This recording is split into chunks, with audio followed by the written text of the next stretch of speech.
The law school graduation party was supposed to be our celebration. 4 years of me working double shifts in construction management while she studied for the bar.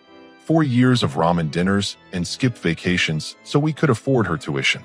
4 years of her promising that once she graduated, everything would change for the better. I walked into the hotel ballroom 20 minutes late, still in the dress shirt I'd bought specifically for this occasion. The place was packed with her classmates, professors, and family members, everyone holding champagne glasses and congratulating each other on surviving law school. She looked radiant in her navy blue dress, diploma in one hand, champagne in the other, surrounded by a circle of colleagues who were hanging on her every word. When she spotted me across the room, instead of the smile I expected, she got this strange look on her face. Then she tapped her champagne glass with a fork. The room gradually quieted down as people turned to listen. I figured she was going to give some thank you speech, maybe acknowledge the sacrifices we'd both made to get here.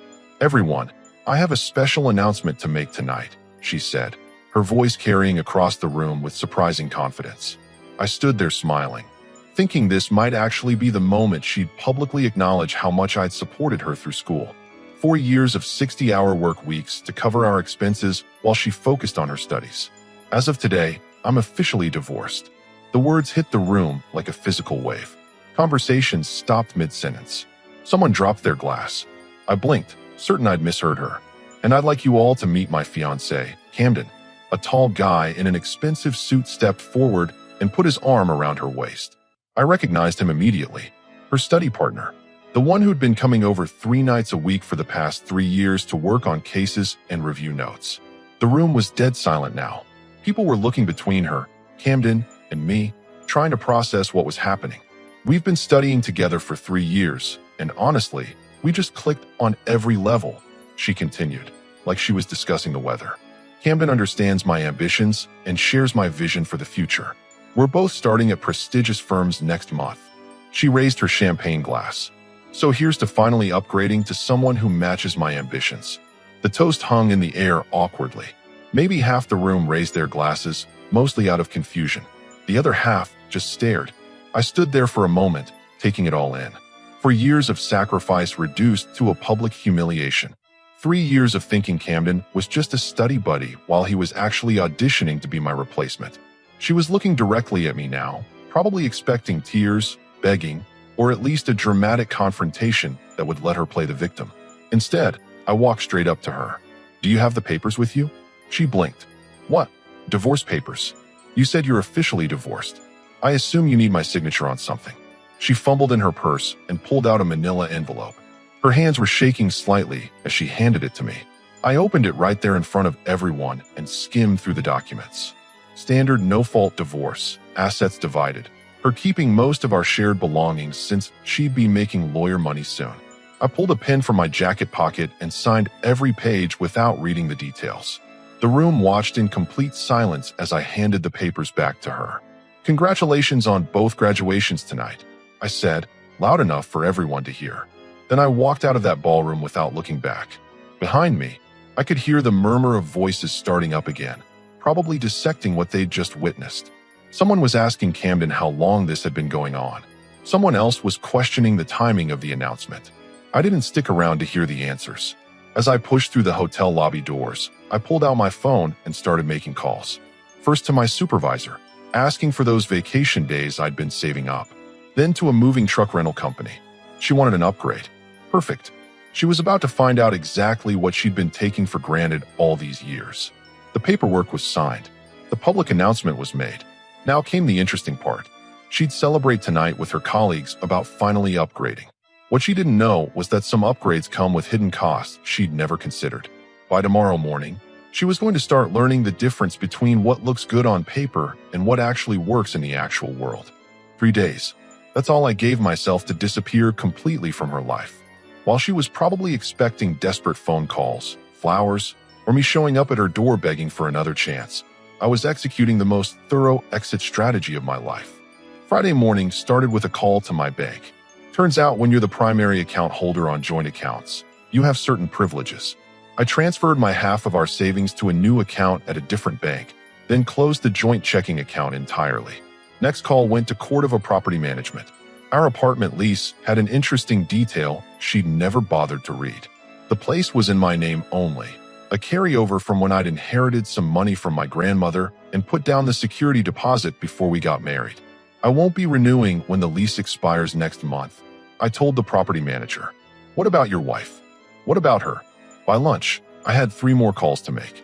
The electric company, cable provider, and car insurance were all under my name and social security number. Amazing how much of our shared life existed because I was the one with steady employment and good credit history. Camden, her upgrade, was still a student with no income and probably student loan debt up to his eyeballs. Good luck taking over utility accounts with that financial profile. The best part came when I called my cell phone provider. Our family plan was under my account.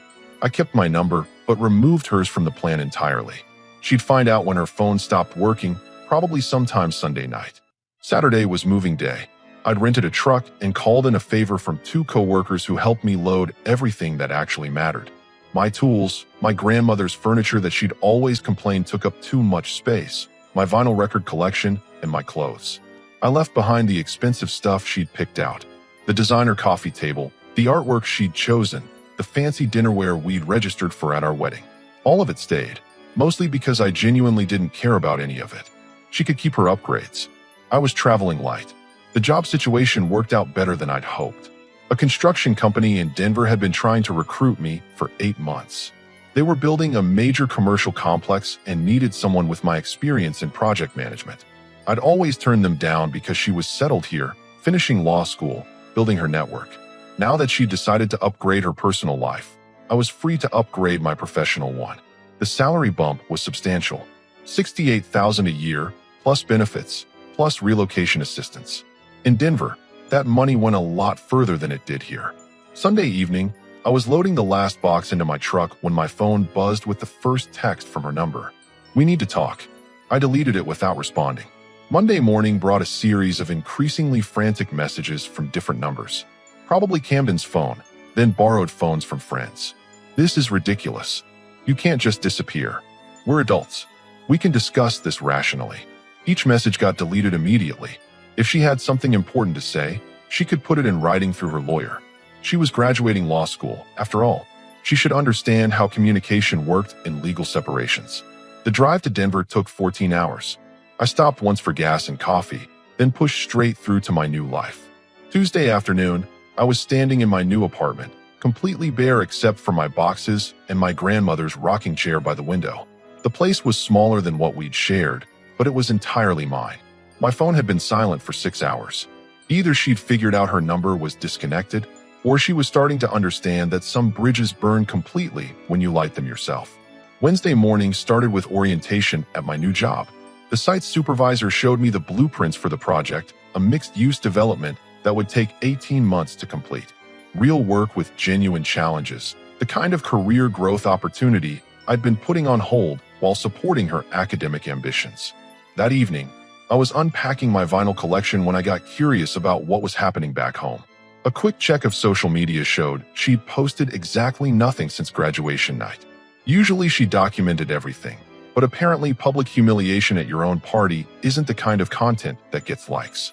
Camden had posted a few photos from the graduation ceremony, but notably nothing from the after party. Probably hard to get good celebration shots when your engagement announcement doubles as someone else's public divorce. I turned off my phone and put on some Miles Davis. The apartment was quiet, peaceful, and completely free of law school stress, bar exam anxiety, and study schedules that dictated our entire lives. 3 days to disappear. For years of supporting someone else's dream, finished. She'd wanted to upgrade to someone who matched her ambitions. What she'd actually done was downgrade herself to someone who couldn't even keep the lights on without help. But she'd figure that out soon enough. 2 months into her upgraded life, the fantasy was crumbling faster than Camden's confidence on the bar exam. I found this out through a mutual friend who couldn't resist sharing the gossip. Apparently, her study partner wasn't quite the legal genius he'd pretended to be during those 3 years of after-hours sessions. Camden had failed the bar exam twice. Without passing the bar, he couldn't practice law, which meant all those prestigious firm offers he'd been bragging about at the graduation party evaporated overnight. He was working as a paralegal at a small firm downtown, making $15 an hour and struggling to study for his third attempt. Meanwhile, her own career wasn't exactly matching the courtroom drama she'd imagined. She'd landed a position at a small practice handling mostly real estate closings and minor civil disputes. $45,000 a year, barely more than I'd been making in construction, except now she had student loan payments of nearly $2,000 a month. The math wasn't working in her favor. The apartment situation had become a disaster. When the lease expired, Camden's credit score couldn't qualify them for anything decent. They'd ended up in a place that required 2 roommates just to make rent, sharing space with a nursing student and someone who worked at a call center. Gone were the dreams of a sophisticated legal power couple living in a downtown loft. Reality was 4 adults sharing 1 bathroom and arguing about dish soap expenses. But the relationship itself was falling apart even faster than their finances. According to my source, Camden was having serious doubts about the whole engagement. Turned out that study sessions and marriage were completely different commitments, and he'd never actually wanted to get married in the first place. He'd apparently told several people that she pressured him into proposing, that he felt trapped by her public announcement at the graduation party, and that he was starting to understand why her first husband had signed those papers so quickly. She was discovering that her upgrade had commitment issues, financial problems, and a tendency to blame other people for his failures. The fights were becoming public. Neighbors complained about shouting matches that lasted until midnight. One particularly loud argument had ended with Camden storming out and not coming back for 3 days. During those 3 days, she tried calling me. 17 missed calls from numbers I didn't recognize, probably borrowed phones since her service had been disconnected. I let every single one go to voicemail, then deleted the voicemails without listening. If she had something important to discuss, she had my email address. Although considering she was a lawyer now, she should probably communicate through proper legal channels anyway. Meanwhile, my life in Denver was hitting its stride. The construction project was ahead of schedule, and my supervisor had started talking about permanent management opportunities. I'd found a hiking group that met every weekend, joined a softball league, and was actually enjoying having a social life that didn't revolve around study schedules and bar prep stress. I'd even started dating someone. Alicia was an architect who worked on commercial projects similar to mine. She had her own career, her own apartment, and her own car. When we went out to dinner, she insisted on splitting the bill. When I cooked at my place, she brought wine. When she cooked at hers, I handled cleanup and brought dessert. Everything felt balanced and reciprocal, like an actual partnership instead of a support system. But back to the disaster my ex-wife had created for herself. The breaking point came when Camden finally passed the bar on his 3rd attempt, but couldn't find work at any reputable firm. His multiple failures had created a reputation problem, and most places wouldn't hire someone who'd struggled that much with basic legal competency. He'd ended up at a small firm that specialized in personal injury cases, mostly slip-and-fall lawsuits and minor car accidents. The pay was terrible, the work was mind-numbing, and the office was in a strip mall next to a check-cashing place. This wasn't the prestigious legal career either of them had envisioned. The relationship finally imploded during month 4, when she discovered Camden was spending his lunch breaks at a sports bar instead of working, racking up credit card debt, and lying about job interviews that didn't actually exist. When she confronted him about it, he'd apparently told her that marrying her was the biggest mistake of his life, and that he'd only proposed because she'd trapped him into it with her public announcement. That's when she started the serious attempts to contact me. Not just phone calls now, but emails, messages through mutual friends, even reaching out to my family members asking for my new address. The desperation was obvious. She'd upgraded from a stable relationship with a reliable partner to a dysfunctional mess with someone who resented being married to her. But she was about to learn that some decisions are permanent, especially when you make them publicly and dramatically. 3 years later, I was living a life I couldn't have imagined while I was working double shifts to pay her tuition. The Denver project had been so successful that the company promoted me to senior project manager. I was overseeing 3 major developments simultaneously, with a team of 12 people reporting to me. The salary had jumped to $85,000, plus performance bonuses that were adding another $15,000 to $20,000 annually. I'd bought a house, not a fancy mansion, but a solid 3-bedroom place with a decent yard in a quiet neighborhood 20 minutes from downtown. No shared walls, no roommates, no compromise on decorating choices. Every piece of furniture was something I'd actually chosen. Alicia and I had moved in together after dating for 18 months. She'd sold her condo, and we'd combined our lives in a way that felt natural and balanced. She contributed equally to mortgage payments. We split utility costs, and both our names were on everything that mattered. She was nothing like my ex-wife. When Alicia came home stressed from work, she handled it herself instead of expecting me to manage her emotions. When we disagreed about something, we discussed it like adults instead of one person demanding the other person fix everything. When she had career goals, she pursued them with her own resources instead of treating me like a scholarship fund. We were planning to get engaged after she finished her current project, a commercial complex that would establish her reputation in the Denver architecture community. Meanwhile, my ex-wife's upgraded life had become a complete disaster. I learned this through social media, which she'd apparently forgotten to block me on. Her posts told the whole story without her realizing how pathetic it looked. Camden had cheated on her with a paralegal from his strip mall law firm. The divorce was public, messy, and financially devastating since they'd accumulated massive credit card debt during their marriage. She'd posted several passive-aggressive updates about learning who people truly are and starting over stronger. The starting over part was happening at her parents' house. At 29 years old, she was living in her childhood bedroom, working at the same small law firm for basically the same salary, still paying down student loans that would take another 15 years to clear. Her social media showed desperate attempts to present this as a positive lifestyle change. Posts about finding herself again and grateful for family support that fooled nobody. The photos showed someone who looked exhausted, stressed, and about 10 years older than she actually was. But the most telling detail was what wasn't in her posts. No mention of dating, no photos with friends, no evidence of any social life whatsoever. Just lonely selfies and inspirational quotes about resilience. She'd started reaching out to old mutual friends, probably fishing for information about my life. Several people had contacted me to let me know she'd been asking questions about where I lived, whether I was dating anyone, if I ever mentioned her. I told them all the same thing. I didn't have an ex-wife. I didn't know anyone by that name. The message got back to her pretty quickly. That's when the real campaign started. She hired a private investigator. I know this because the guy was terrible at his job, and one of my neighbors called me about a stranger asking questions about my work schedule and relationship status. When that failed, she got creative with technology. LinkedIn showed she'd viewed my profile 47 times in 1 month. She'd started following several companies in Denver's construction industry, probably hoping to find information about my projects or career moves. The phone calls resumed from different numbers, sometimes 5 or 6 attempts in a single day. I'd blocked probably 30 different phone numbers by this point. But the most desperate move came when she somehow tracked down Alicia's work information and called her office claiming to be a former colleague who needed to discuss a professional reference. Alicia handled it perfectly.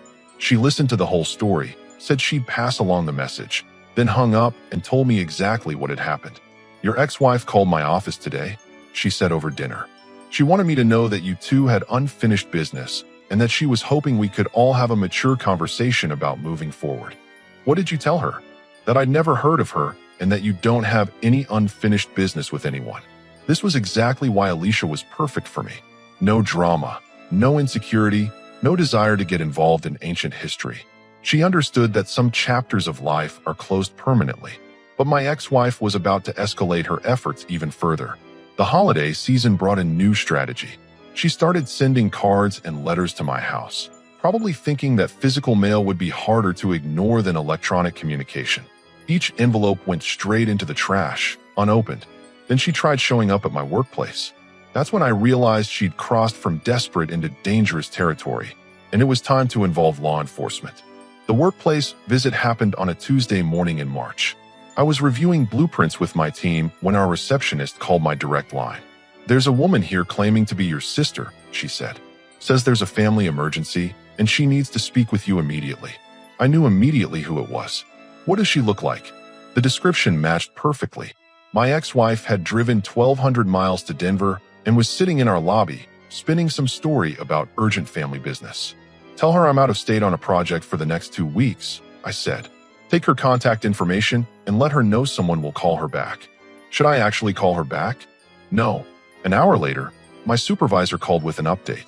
She'd waited in the lobby for 3 hours. asking repeatedly if I'd returned any calls or shown up at different job sites. When security finally escorted her out, she'd left a handwritten letter and her phone number. The letter was 15 pages long. I read the first paragraph, which started with, "I know I made mistakes, but we need to discuss our future together," and threw the rest in the shredder. She'd booked a hotel room and was planning to stay in Denver until she could force a conversation. For the next 5 days, she systematically stalked every aspect of my life. She found the hiking group I'd joined and showed up at the trailhead on Saturday morning, asking other hikers if they knew me and claiming to be my wife who was trying to surprise me.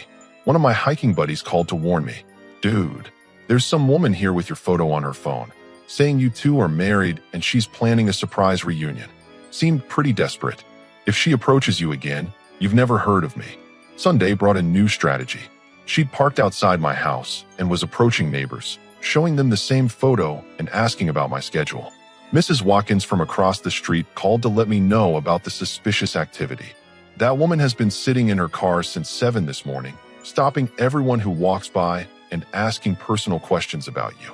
I called the non-emergency police line to report stalking behavior. The officer who responded was professional, but explained that unless she made specific threats or violated a restraining order, there wasn't much they could do about someone sitting in a public street. Monday escalated to workplace harassment. She called our main office 6 times using different voices, claiming to be everything from a client emergency contact to a government inspector who needed to speak with me immediately. My supervisor finally had enough and flagged her number in the company directory as a security concern. Tuesday brought the most desperate move yet.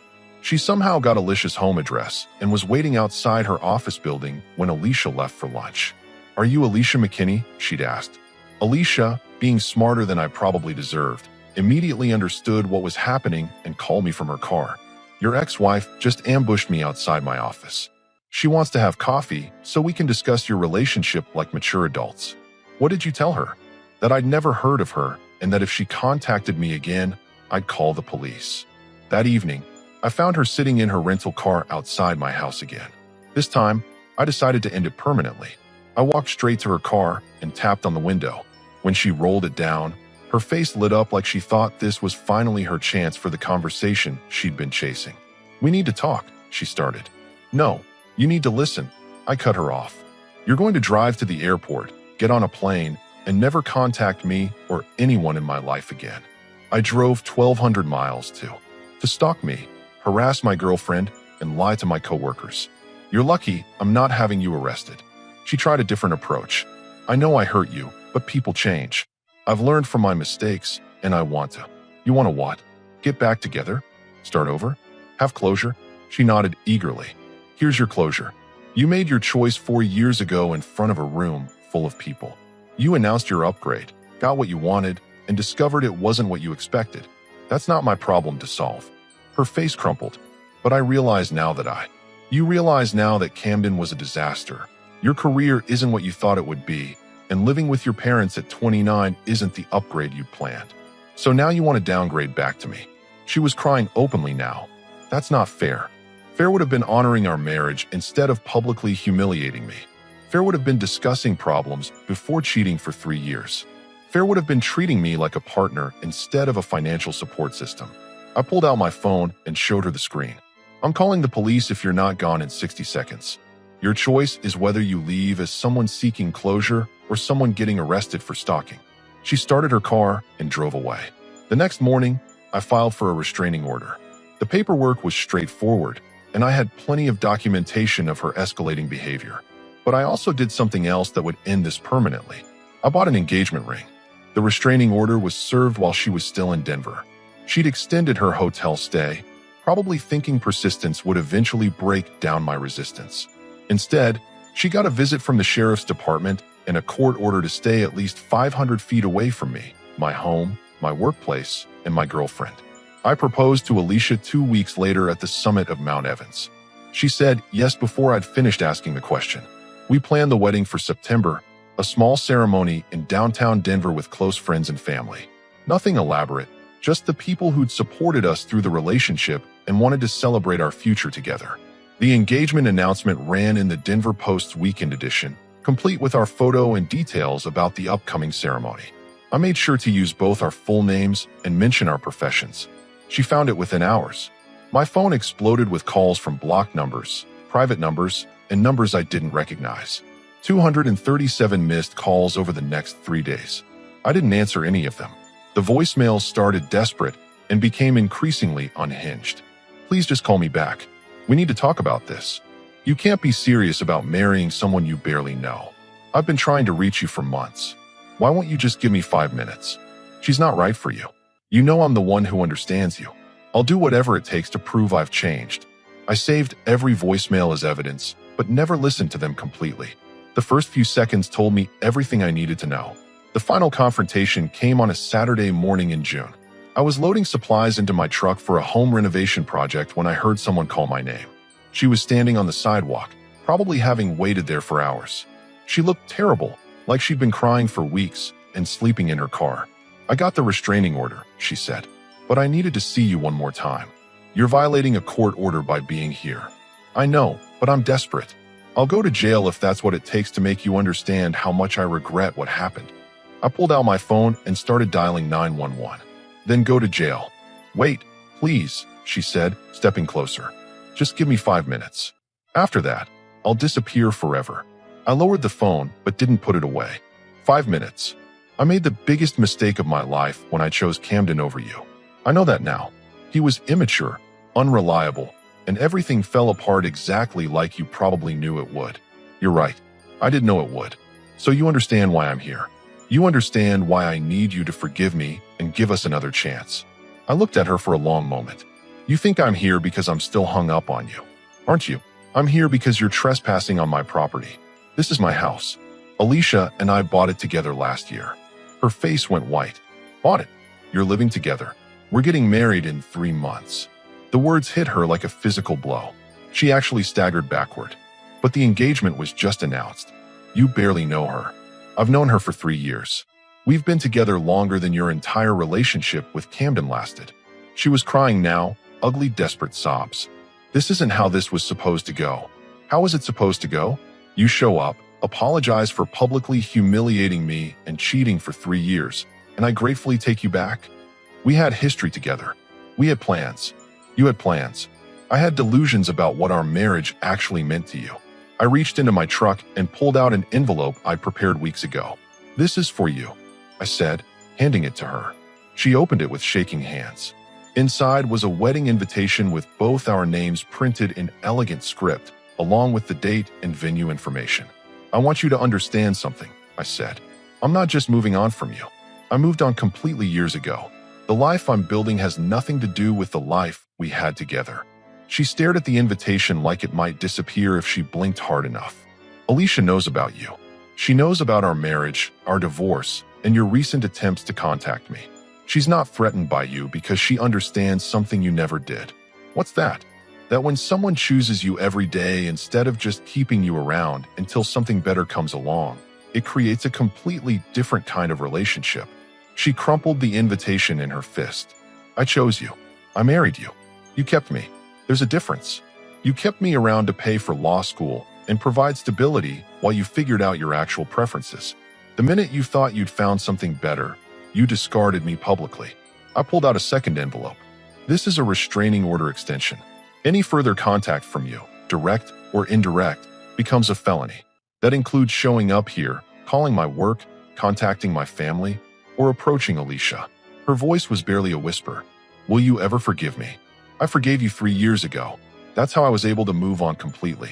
Forgiveness doesn't mean reconciliation. It means I'm not carrying your mistakes around with me anymore. I got in my truck and rolled down the window. You wanted to upgrade 4 years ago. You succeeded completely. You upgraded me right out of your life permanently. Now I've upgraded too, to someone who chose me from day one instead of settling for me when her first choice didn't work out. I drove away, leaving her standing on the sidewalk with a crumpled wedding invitation and the certainty that this door was closed forever. 6 months later, Alicia and I were married in a ceremony filled with people who'd watched me build a new life from scratch. During my vows, I promised to choose her every day, not just when it was convenient. She promised the same thing back. Sometimes the best revenge isn't getting even. It's building something so much better than what you lost that you can't imagine why you ever thought the original was worth keeping. My ex-wife had wanted a fresh start with no dead weight. She got exactly that. I got something better, a partnership with someone who understood my value from day one. We were both finally free.